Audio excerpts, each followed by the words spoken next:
has taken over. Let's go. It's Ferrall. Coast to coast. Steaks, chicks, stacks. You and I are going to make a lot of money. It's Ferrall, coast to coast.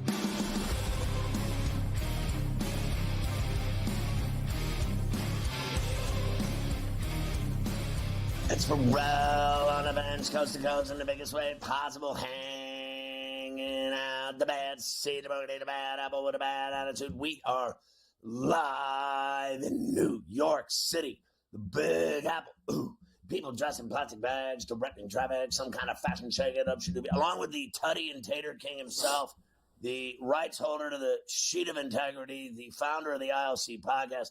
Put it with the Golf Wednesday golf guru himself, Carver High, this afternoon, ladies. Mafia running it with Luke. I am your father. The rundown on this midweek Where Do You Hurt Wednesday, a double shot with Morency from Vancouver, British Columbia. This very hour, in the second hour, a double shot with Coach James Young, our basketball analyst, and also around kickoff of the second half, Bob Nightingale from the USA Today, our baseball insider, talking about the Hall of Fame choices and how the Dodgers are spending $7 trillion and no one else can keep pace with them. And that's exactly what's going on in Major League Baseball these days, Carver High. I know you've got the Farmers rolling at Torrey Pines in the first round of the Open there. What do we got going on out in San Diego? Yeah, happy Wednesday here on Coast to Coast. So we're back in the mix today. We have the Farmers, Torrey Pines, the North and the South course, both being utilized, of course, for the first few rounds. Ludwig Herbert, 7 under this guy. I mean, you got to be kidding me. 7 under through 10 holes, who he, of course, was the favorite on the board. 9-1. The chalk is leading. What a start. I saw him eagle the 9th. Then he just birdied the 10th. So Aubert off to an unbelievable start. Why was he the favorite?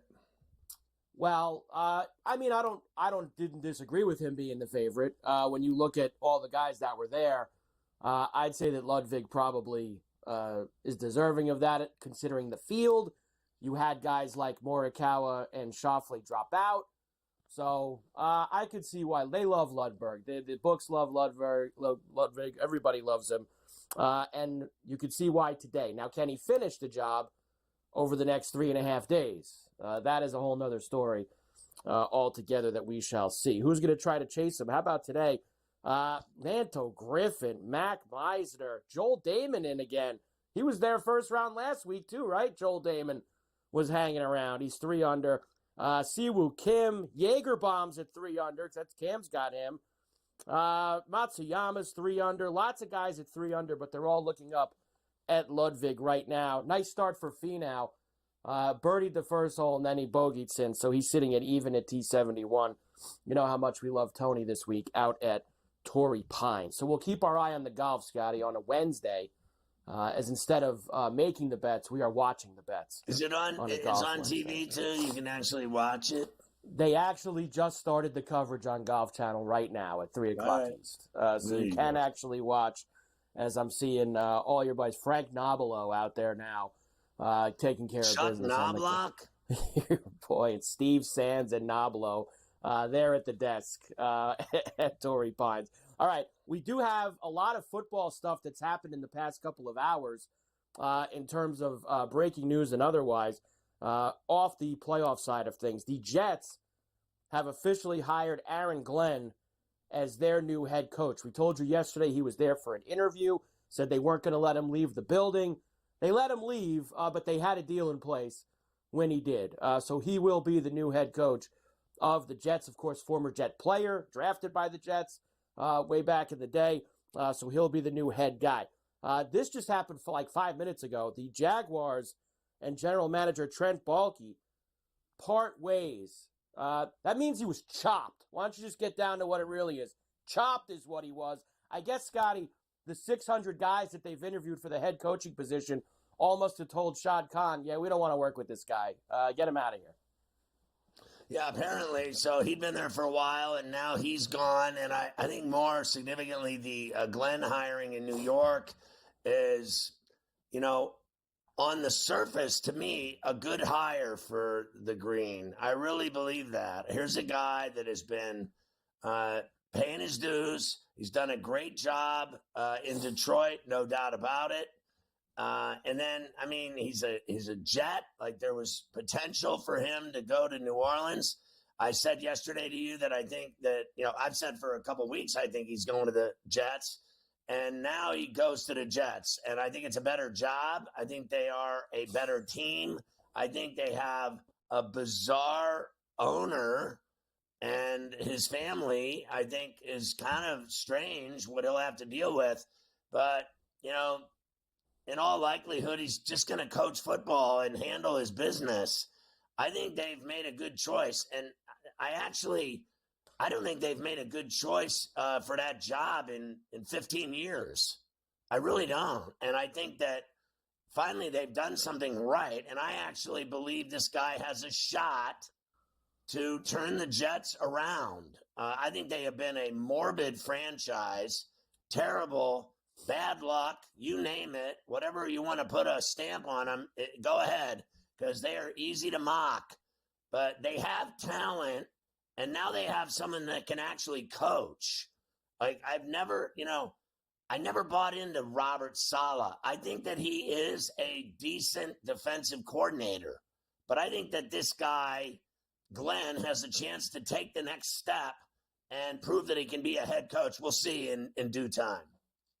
Yeah, and it still comes down to one thing at the end of the day. Whether you're Aaron Glenn or anybody else, if you don't have a quarterback, you'll be fired within 3 years. So that's just it. If you don't have a quarterback who can win, you ain't going to last. I don't care how good of a motivator you are or the guys play for you. It's about winning, and it's about having a quarterback, and they still haven't figured that out yet. So God bless and good luck to Aaron Glenn in New York with the Jets. The Raiders hired Tampa assistant general manager John Spytek as their new GM. The connection there, Scotty, is, of course, this guy was there when Brady was there in Tampa. So Brady brings one of the guys from Tampa over to Vegas, and he will now run the Raiders. Another guy, God bless and good luck with that running that ship, where that's got to go, finding a coach and a quarterback. Listen, I'll give them this, that they have a great stadium, and they have a great, really fan base and town behind them. But, so do the Saints. New Orleans has always loved the Saints. I think they're both, train wrecks right now in terms of where their franchises are. We did a thing on the show 4 weeks ago, that the Raiders have more losses than anyone in the last 10 years in the NFL. All they do is lose. So I think this guy Spytek has a, incredible job in front of him. And I think that they need to hire the right coach. And I have to be honest with you, I think that market has been depleted significantly. So I want to see the move they make. And I do not believe for 1 minute that they made a wrong decision in letting go of Antonio Pierce. No. He's about as much of a head coach as I am, okay? Like, he was awful. And that's just all there is to it. So I think they have to do better than that. They just absolutely have to make a move that's stronger than the moves they've been making. We've got Ichiro Sabathia and Billy Wagner going into the Hall of Fame. NBA from last night and tonight. College rack. More hype up for these title games on Sunday. Very busy. Let's do it.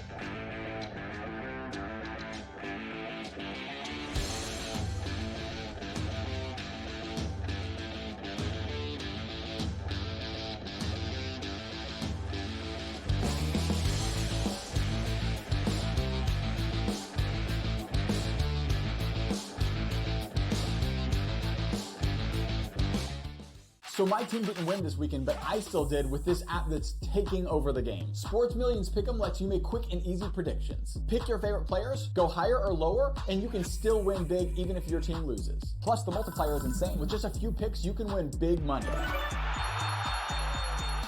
So get on it. They've got a welcome bonus to help you start off your winning streak.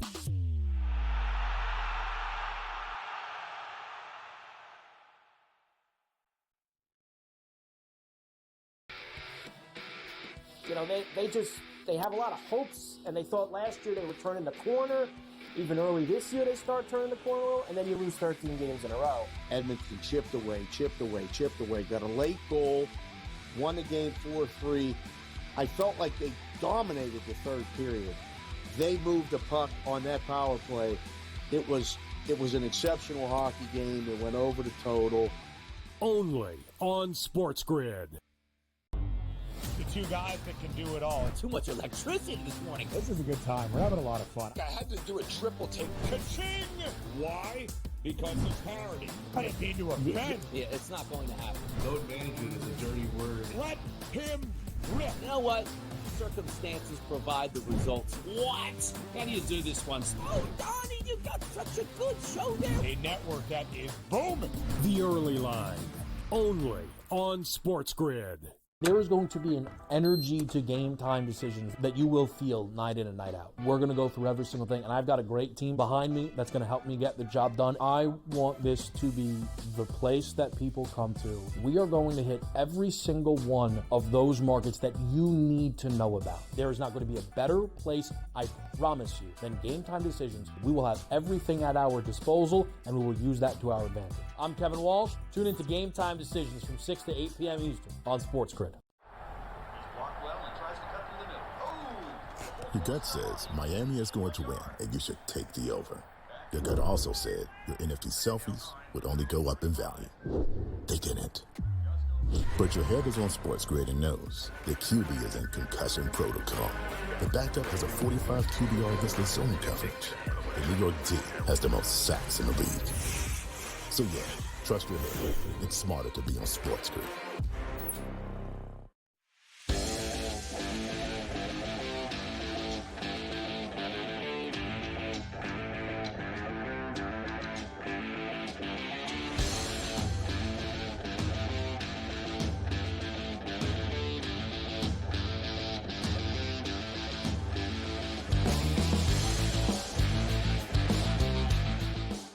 You can catch Sports Rage tonight at 10 Eastern till midnight along all of our outlets on the TV and radio side with the great Morency. Gabe joins us every day on Coast to Coast. Thank God for that from Vancouver, British Columbia. I want to start with this.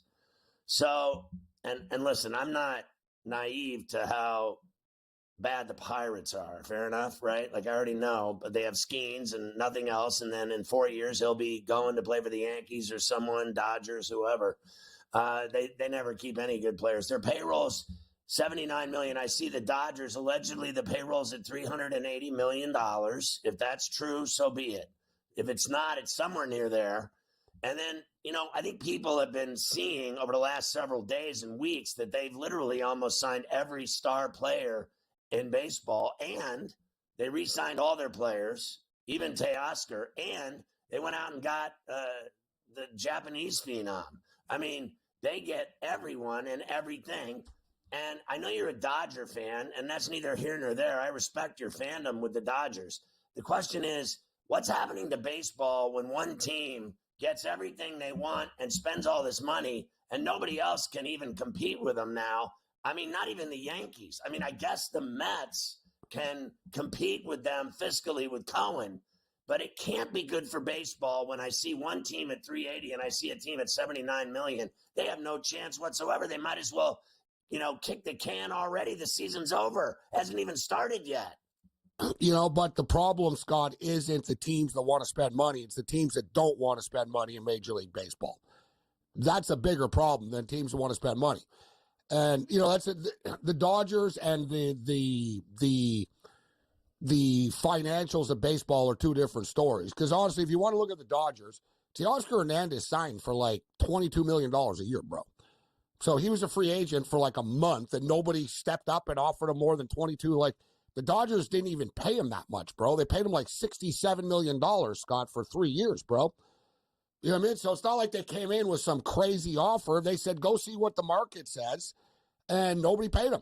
Sasaki took $6 million to play for the Dodgers. San Diego offered him 10.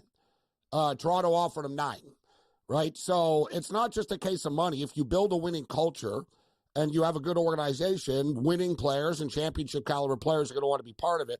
Let's be real. Ohtani changed everything. by deferring the money, Scott. That's the real issue with the Dodgers that gave them power. How many players are going to say, yeah, sure, I'll take $770 million in 10 years? You know what I mean? No one. No one's ever done that before. He's making $2 million a year now, Scott. He's literally making $2 million a year for the Dodgers right now, and they're going to pay him $660 million or whatever in 8 years now, in one, in a couple of payments or whatever. So that was something that helped them. But as far as baseball, I'm glad you used the Pirates as an example, Scott, because I believe their payroll was actually up to, was like 109. Okay, and I just posted all of this online the other day. Throw out the payrolls and look at the percentage of revenue the teams spend on their players. All right, and that's where you're going to see who really wants to win. Okay, the New York Mets are right at the top. Like they, out of all their revenue, they spend like 76% of their money back on players. And you can say, well, Cohen doesn't need the money, right, Scott? He doesn't really care about profiting off the Mets, right? He wants to win, this guy. The Dodgers only spend like 60% of their revenue because their revenue is so freaking high. It was like $549 million, the revenue of the Dodgers. And they spent like you said, over close to 300 mil, in the 300 mil range. But if you look at the bottom, the Pirates are a great example, Scott. The Pirates payroll was $109, $109 million. You know what their revenue was? $309 million. So why is it the Dodgers' fault that the Pirates owner is greedy and is pocketing $200 million a year, Scott? Why is it the New York Mets? That's why he doesn't want to sell the team, because he's making money from baseball. Why is it Steve Cohen's fault if the Seattle Mariners have a damn good team and spend 41% of their revenue on players? Like, you want to talk about the real problem, right? Exactly, and you just nailed it right there. The fact of the matter is, the small market teams, and they're not small market teams. With the television money that comes in with baseball, every team in the league is bringing in nearly $300 million. Some teams choose to spend the money. Some teams choose to keep the money. And as Scott just stated, if it's so bad for business, how come there's not one bloody baseball team for sale right now? How come they're not all running right now? Oh, we can't make money. We can't win. They don't care about winning.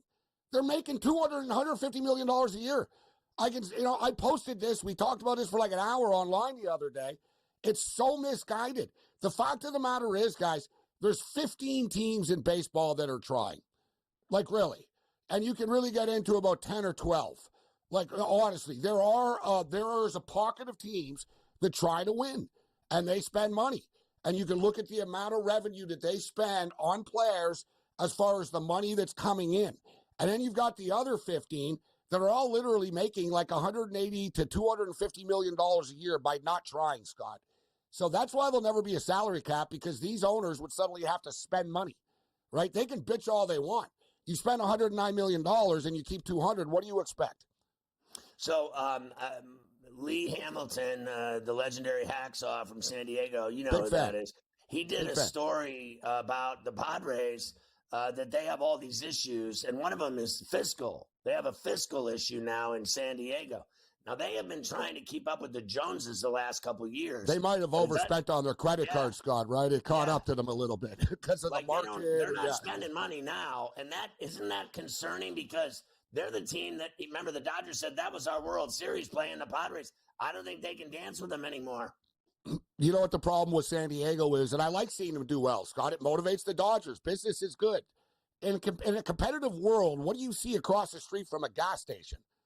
Their competitor, another gas station, right? Like, competition is healthy for everybody. It makes people try to be better. San Diego's problem was, they really, really pushed it. They're spending Dodgers-type money, and they're not really bringing in Dodgers-type of revenue, Scott. But when Seidler passed away, it may rest in peace, because he was a hell of an owner. When he passed away, I wondered, they're not going to be able to maintain this, because this guy's a psycho that just wants to win and take the Dodgers down. Now their family owns the team, and you got turmoil in the family.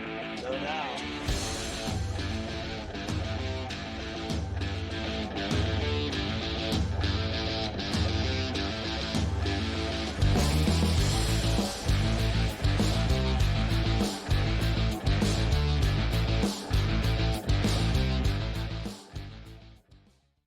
Saturday, January 25th is a huge day at Gulfstream Park. It is Pegasus Cup Day. We're going to have a preview show. First Bet presents the DRF handicapping show for Pegasus World Cup. Alexa, tell us more. Yep, Friday, January 24th. Make sure to tune in on SportsGrid TV from 2 to 3 p.m. to see the show. If you miss it then, don't worry. It airs again on Saturday at 11 a.m. We're going to talk about all the major contenders in the Pegasus Cup. Special guests Bailey Armour, Samantha Perry, and Randy Moss will join us. Don't miss it. This guy Ovechkin, how he was injured and missed all that time, and the fact that he's still on pace to pass Gretzky. I think everybody's rooting for Ovechkin at this point in time, and I think he'll do it as well. So it's a feat that no one ever thought Scotty would be broken. It's going to be broken, and it's probably going to be broken because he's not going to stop shooting. Ferrall, coast to coast, only on SportsGrid. The two guys that can do it all. Too much electricity this morning. This is a good time. We're having a lot of fun. I had to do a triple take. Ka-ching! Why? Because of parity. And it came to a bend. Yeah, it's not going to happen. Load management is a dirty word. Let him rip. You know what? Circumstances provide the results. What? How do you do this one? Oh, Donnie, you got such a good show there. A network that is booming. The early line, only on SportsGrid. Your gut says Miami is going to win, and you should take the over. Your gut also said your NFT selfies would only go up in value. They didn't. But your head is on SportsGrid and knows the QB is in concussion protocol. The backup has a 45 QBR against the zone coverage. The New York D has the most sacks in the league. So yeah, trust your head. It's smarter to be on SportsGrid.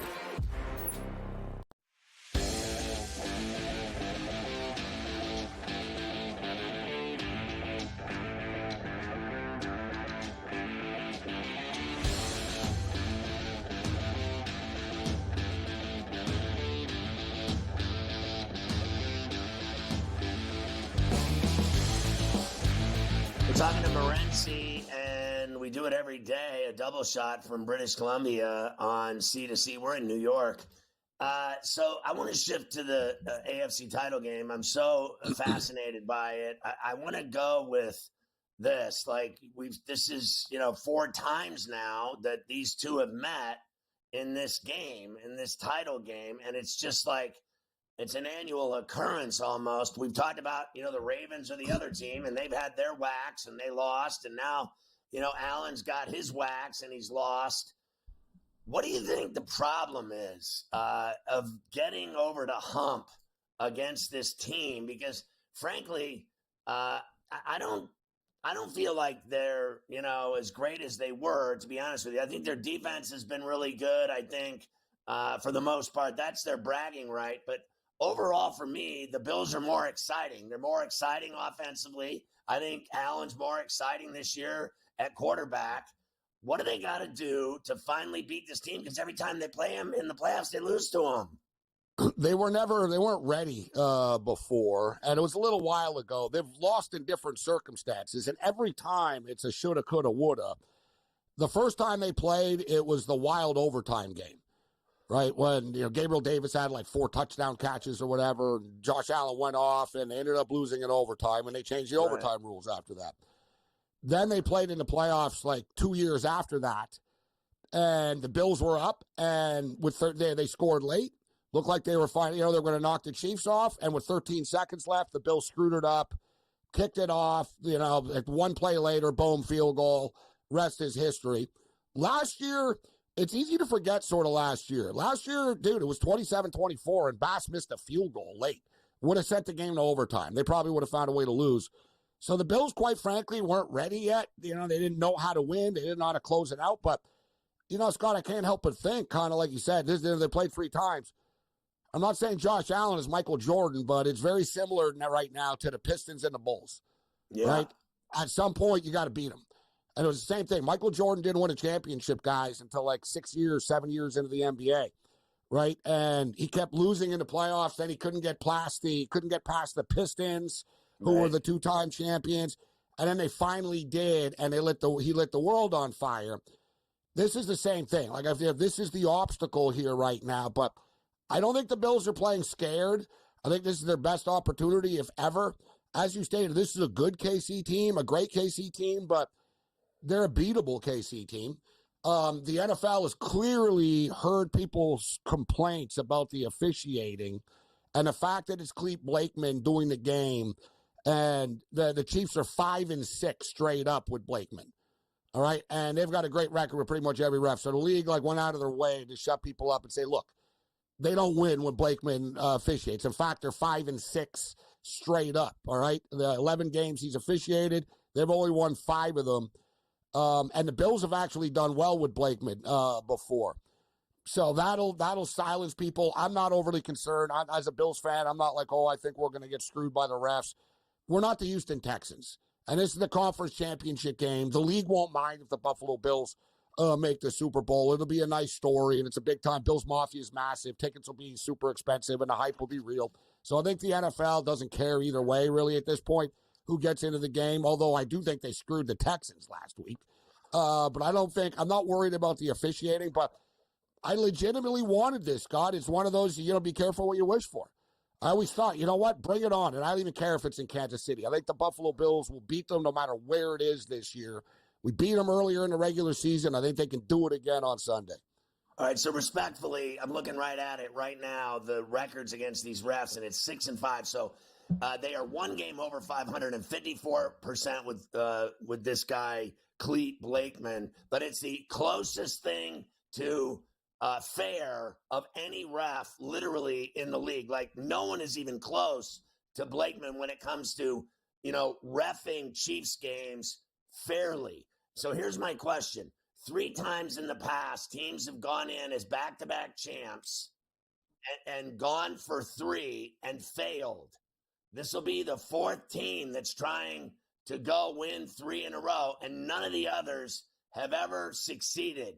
Do you finally think they bite it and lose because no one's ever pulled it off, and the same thing will happen to them? Everyone thinks it's going to happen. Everyone thinks it's automatic. Everyone thinks they're going to be in New Orleans, and then the Bills beat them. Well, normally they don't even make it this far, actually. So the Chiefs, this is pretty impressive. They've actually done it. Teams will usually implode and blow up and not make it in a conference championship game. But, throw that out the window. They know how to win. I mean, it's the game of the century.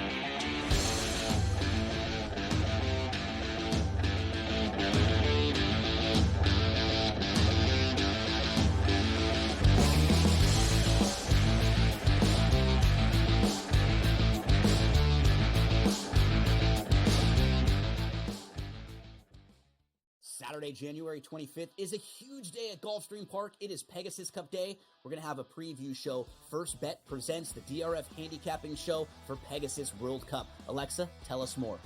Yep, Friday, January 24th. Make sure to tune in on SportsGrid TV from 2 to 3 p.m. to see the show. If you miss it then, don't worry. It airs again on Saturday at 11 a.m. We're going to talk about all the major contenders in the Pegasus Cup. Special guests Bailey Armour, Samantha Perry, and Randy Moss will join us. Don't miss it. This guy Ovechkin, how he was injured and missed all that time, and the fact that he's still on pace to pass Gretzky. I think everybody's rooting for Ovechkin at this point in time, and I think he'll do it as well. So it's a feat that no one ever thought Scotty would be broken. It's going to be broken, and it's probably going to be broken because he's not going to stop shooting. Ferrall, coast to coast, only on SportsGrid. The 2 guys that can do it all. Too much electricity this morning. This is a good time. We're having a lot of fun. I had to do a triple take. Ka-ching! Why?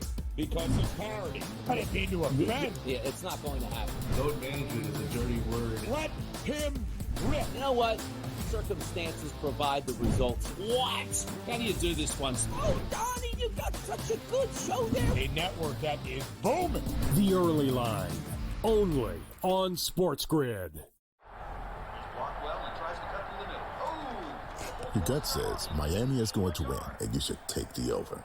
Your gut also said your NFT selfies would only go up in value. They didn't.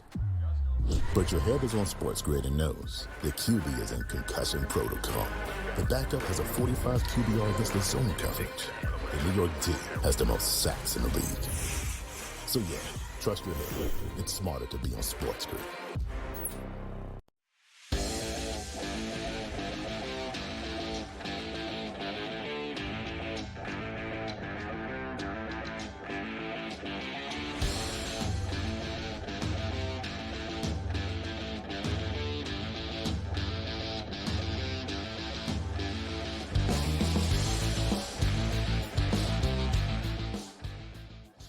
know we'll talk about it later in the show, the title games, but we were just in the break talking about, and Morency said to me he doesn't think the refs will have anything to do with it, and I just don't believe that. What game do you watch in the NFL that the refs don't have everything to do with it? That's all that they do is ruin games. It's every single game. I don't know what game they aren't, meddling their hands in. They throw so many flags, I can't keep track anymore. We'll talk about it later. I don't buy that they won't have something to do with this game at Arrowhead. They always do. I mean, it's just every time, Mike. I understand that. I get it, that it happened. Now, will there be a call in this game that we're talking about in the fourth quarter? Yes. Probably, because it always happens. Do I think you're going to get a situation like last week with the Chiefs and the Texans? I don't. I really believe the reason the NFL has Blakeman on this game, the reason why you're not going to see anything slated to one side is they took a lot of heat, bad heat, off of what happened in that game with Mahomes. And I think the word has been sent out to Blakeman, his crew, the refs. You better be clean here on Sunday and call this thing correctly, because we can't have people saying what they were saying after the Texan game. We can't have it. I think this is another great week for the Bills to play the Chiefs, especially off of what happened last week. I don't think you're going to get it this week. One of the things that bothers me is that, the NFL comes out with their stories about how they show the numbers that the Chiefs aren't given an advantage, and they put all this math out of how many times they've been flagged and the other teams have been flagged and everything else. The problem that they're not receiving from my end is from the public, from the fans, from the media, from everyday people that watch the games. Like, if you're watching those games, like that game against the Texans, and you thought that wasn't screwed up, there's something wrong with you. Because I watched the game and I was like, those were two of the worst calls I've ever seen. And it did affect the game. And they are making bad calls. And they never talk about that they make bad calls. In fact, they make calls that are so bad, they just leave them. They never change them. They don't pick up the flag and reverse the bad call. They just run with the bad call. Like the Bills game the other night with the holding. They called the guy for holding, and he no more held than he wore a dress. Honestly. And they did nothing about it because they suck. And they're never wrong. And the fans are seeing that. We are all watching the NFL fix games. We're watching them make bad calls for Andy Reid and Patrick Mahomes. And it's every week. And it never ends. All right, let's talk NBA. I know. We could do this, could complain about the Chiefs for the entire show if we had the time to do it. And we'll probably do it again later. So don't worry. We'll go back to it. I hope to as well. All right, let's get the NBA going, because you're going to have Coach at the top of the next hour. Last night, Knicks beat the Nets in Brooklyn 99-95. They got a tough game out of the Nets, so a cover for Brooklyn. Cat had 25, OG had 20, but it was Brunson who had 17. Big buckets down the stretch from Brunson that really got the Knicks the victory in this one on TNT. No, I am positive. 90-89 Brooklyn. 20 points, 10 assists. D'Angelo Russell. Brunson cans it.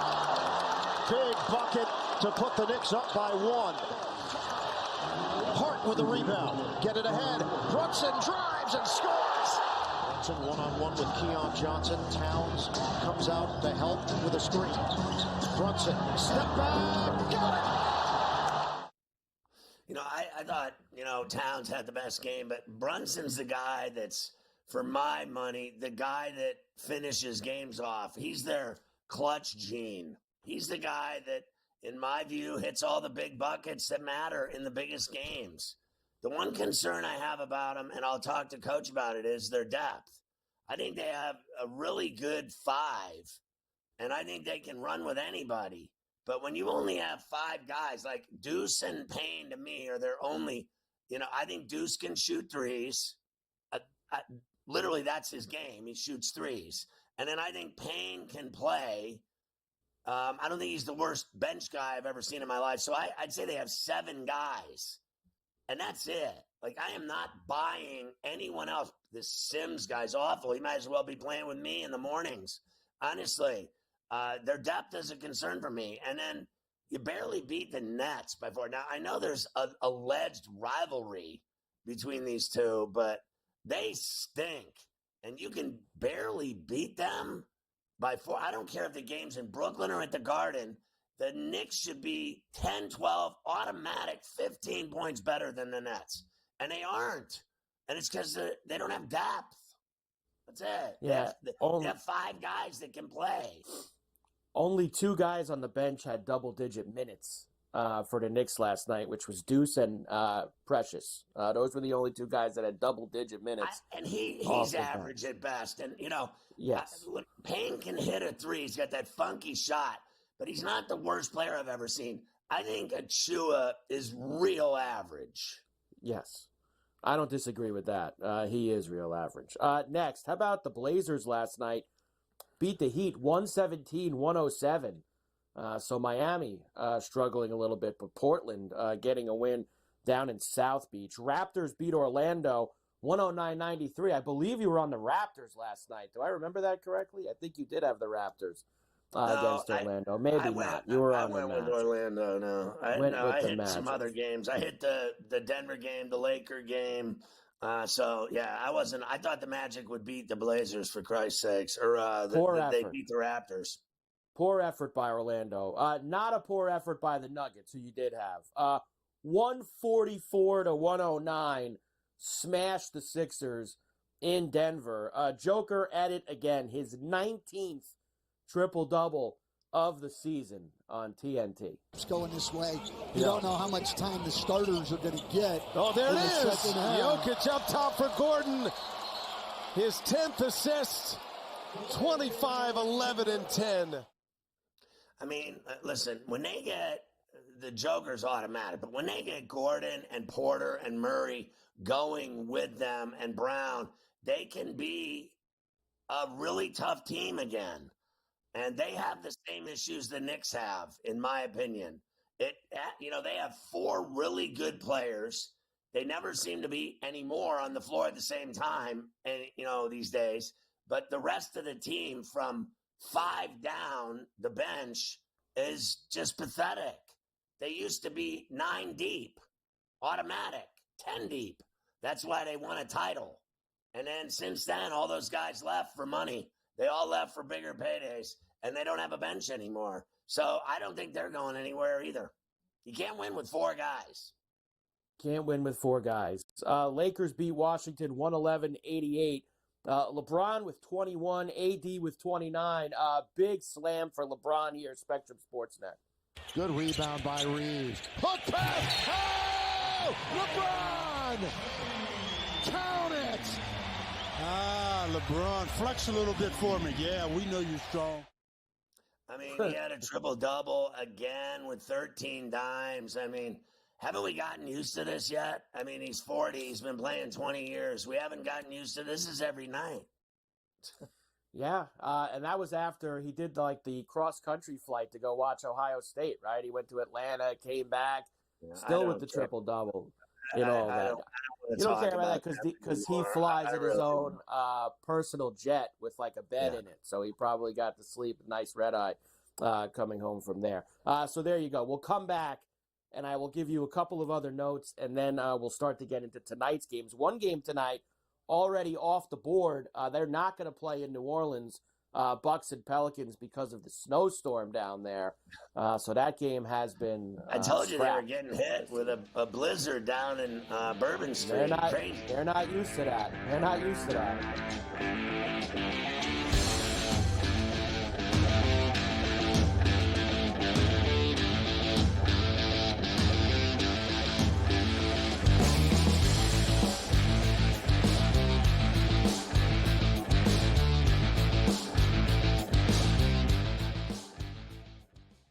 Saturday, January 25th is a huge day at Gulfstream Park. It is Pegasus Cup Day. We're going to have a preview show. First Bet presents the DRF handicapping show for Pegasus World Cup. Alexa, tell us more. Yep, Friday, January 24th. Make sure to tune in on SportsGrid TV from 2 to 3 p.m. to see the show. If you miss it then, don't worry. It airs again on Saturday at 11 a.m. We're going to talk about all the major contenders in the Pegasus Cup. Special guests Bailey Armour, Samantha Perry, and Randy Moss will join us. Don't miss it. This guy Ovechkin, how he was injured and missed all that time, and the fact that he's still on pace to pass Gretzky. I think everybody's rooting for Ovechkin at this point in time. And I think he'll do it as well. So it's a feat that no one ever thought Scotty would be broken. It's going to be broken, and it's probably going to be broken because, he's not going to stop shooting. Ferrall, coast to coast, only on SportsGrid. The two guys that can do it all. Too much electricity this morning. This is a good time. We're having a lot of fun. I had to do a triple take. Ka-ching! Why? Because of parity. I didn't mean to offend. Yeah, it's not going to happen. Load management is a dirty word. Let him rip. You know what? Circumstances provide the results. What? How do you do this one? Oh, Donnie, you got such a good show there. A network that is booming. The early line, only on SportsGrid. Your gut says Miami is going to win, and you should take the over.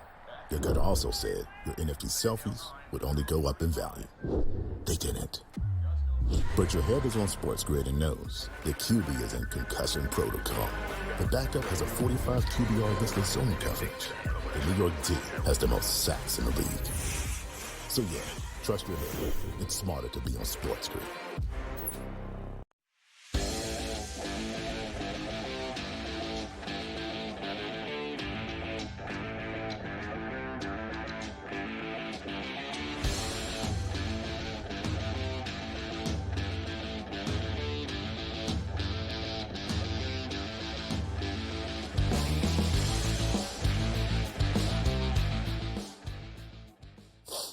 So, Carver High, the Suns made a deal, and I think they really needed to make the deal. They have had an empty cupboard, and they have been handcuffed in their inability to be able to do any deals. All they have is basically, to dangle is Bradley Beal, who has a no trade, and he's willing allegedly to waive it for, a couple teams. But the reality is they've literally had no number one draft picks till 2031, but they solved that problem yesterday. They did. They acquired themselves some more assets, as they like to say. They get 3 future first-round picks from the Jazz. So the 2031 that belonged to Phoenix now goes to Utah.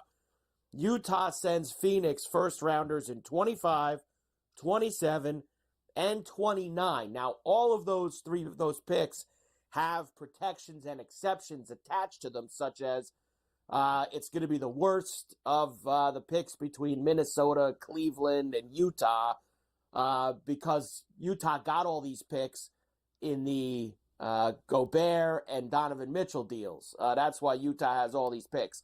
So either there might not be the best picks, but it allows the Suns to have some first-round picks, as you say, in case they do want to make some other deals down the road.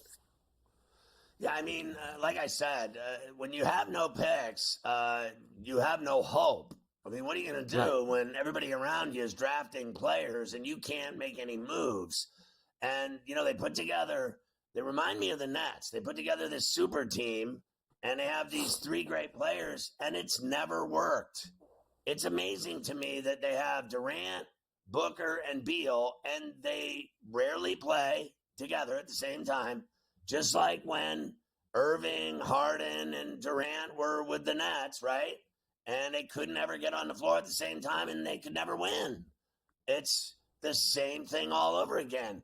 And what is truthfully amazing to me is watching these GMs think that they can replicate this and make it work when they've already seen it fail now twice.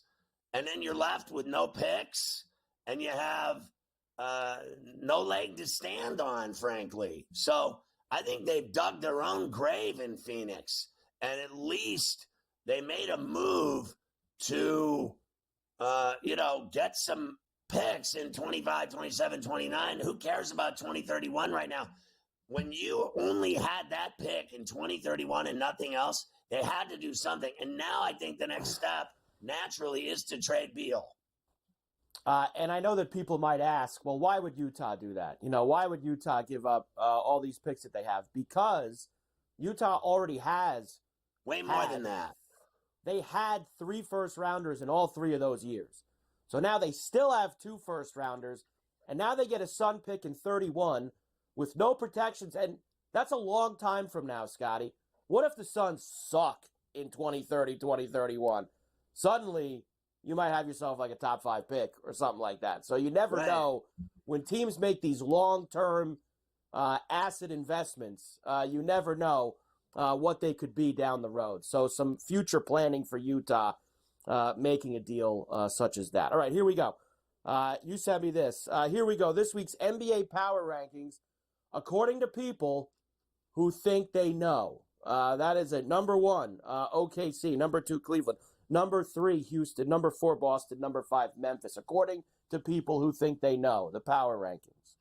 Listen, this was straight from the NBA and their people that run their app for the league, and I actually agreed with it. I don't have a problem with it at all.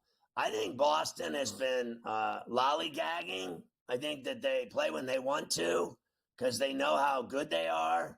Like, last night, what was it? They smoked Golden State by, like 45 points. When they want to play, they can destroy anyone in the league.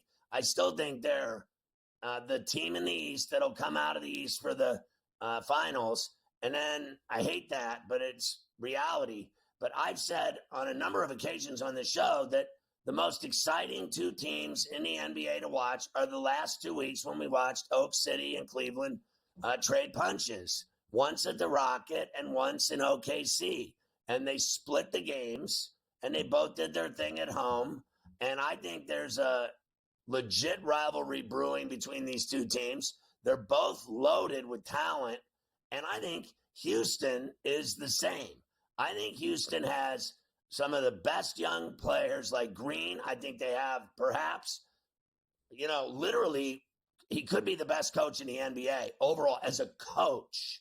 Like, the guy's a pure coach. He's really good. I mean, I don't know about his, walking around the office and hitting on chicks and all the problems he's had, but he can coach flat out. And I think that Ibaka is the real deal.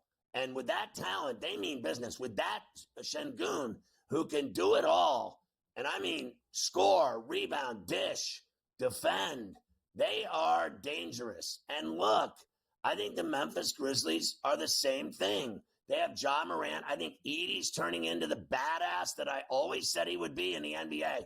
You cannot be that big and that talented with your hands and feet like he is, and his ass. I've never seen a guy seal as good as him yet in 15 years. I mean, this guy can seal you off and finish like nobody's business. He has dominated in the minutes that he's played in the NBA. There's no one making fun of Zach Edey anymore, that he couldn't cut it in the NBA or that he was going to be a bust. That is all down the toilet because he is a flat-out baller, and so is Jackson Jr. So is Bane.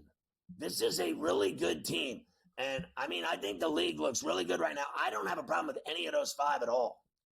No, I don't either. I know that sometimes people get their feathers ruffled if they don't see Boston at the top because Boston's the best. Nobody's ever they're just not so far this year. They take a lot of nights off, which happens after you win the title. They do take a lot of nights off. The playoffs is really all that matters to the Celtics at this point. All right, we'll come back. I'll give you some ATS stuff. I'll give you East and West and tonight's games on the draft.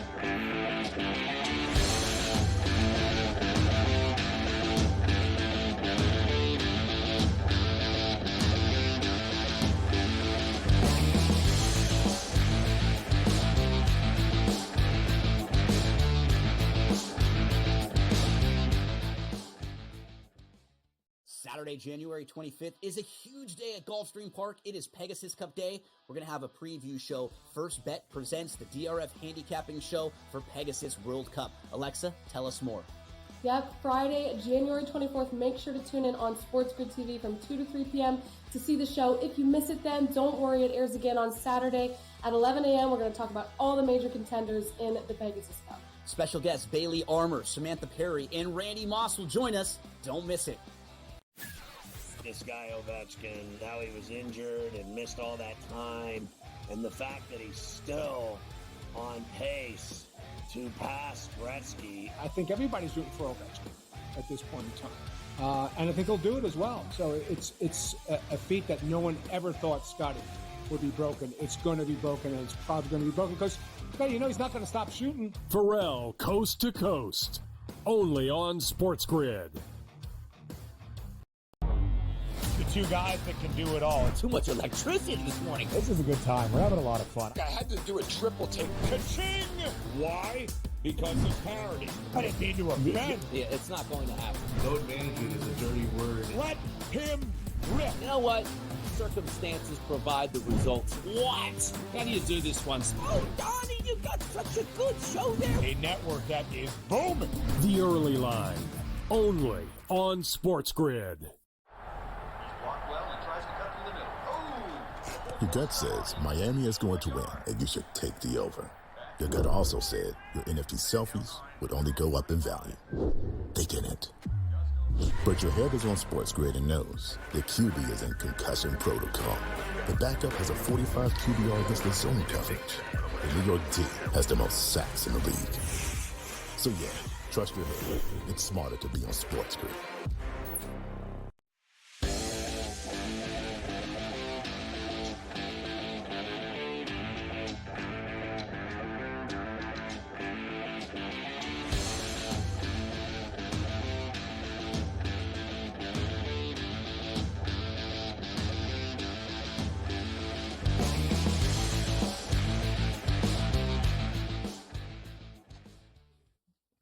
All right, Carver High, best and worst against the spread so far in January in the NBA?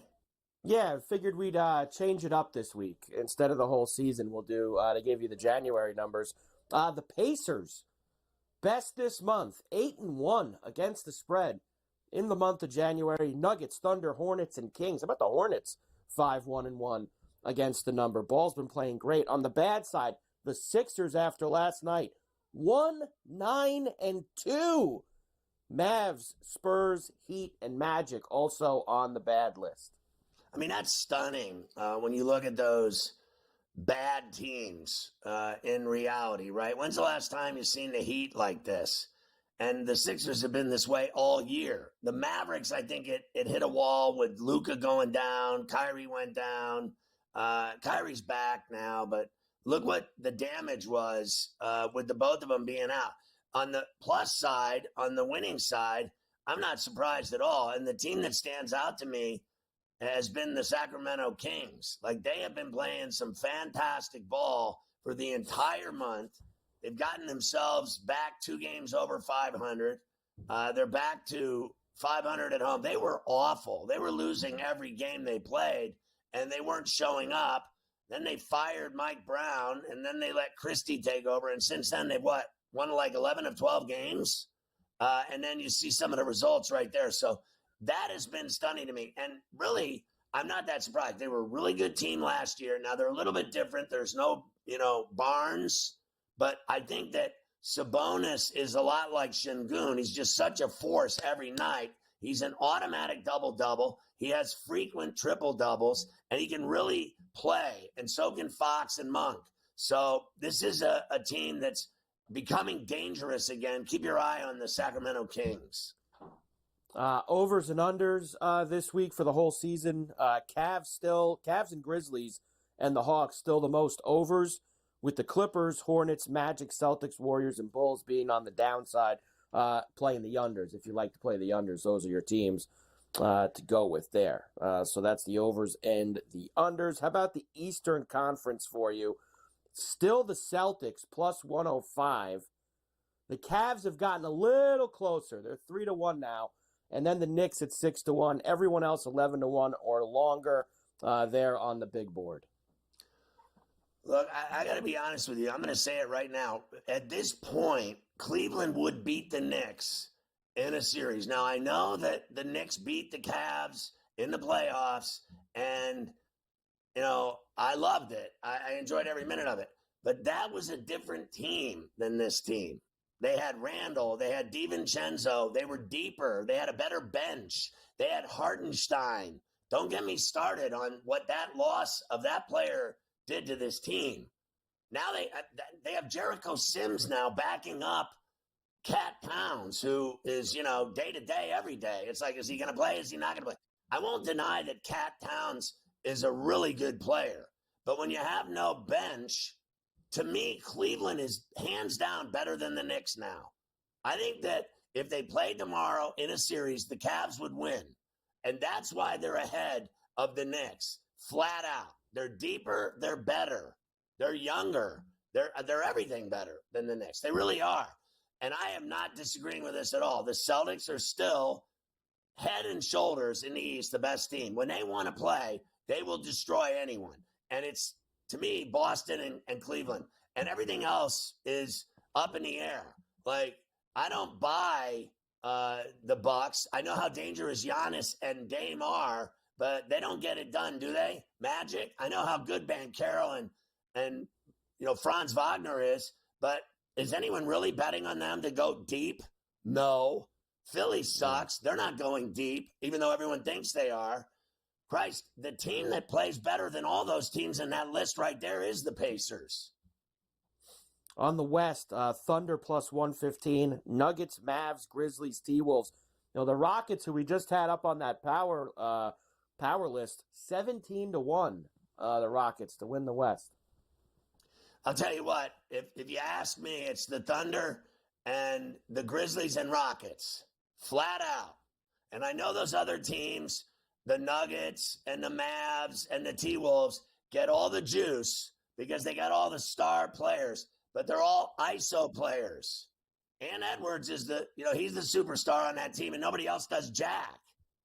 Luka, he's the superstar. When he plays, he does it all. And, I think those other three teams, Memphis and Houston, to me, with the Thunder, are the three juiciest, if you ask me, without a doubt.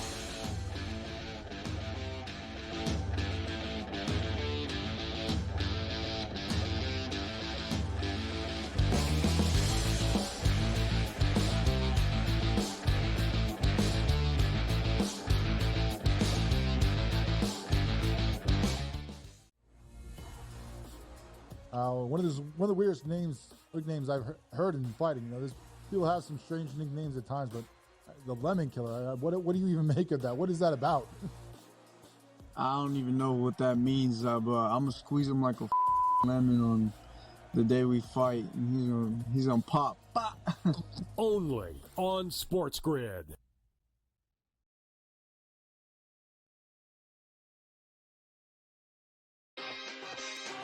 What if he gets Kellen Moore? See that guy, right? He was supposed to be the coach in waiting when he was the offensive coordinator.